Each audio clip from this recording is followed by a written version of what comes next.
This piece is entitled Nightmare, Nightingale, verse eternal.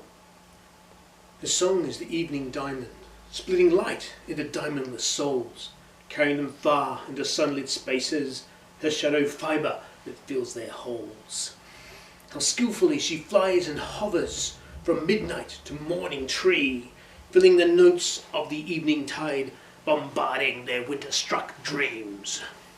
Her beak nocturnal piper, drawing them out like little blind mice, sleepwalking and sleep-talking, then she goes asleep-slaughtering.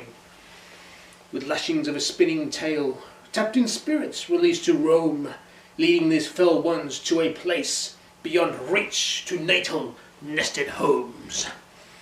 The humming was a moonlight treacle, dripping morning to midnight sweet. They indulged in her slumber, led out into the open game to beast.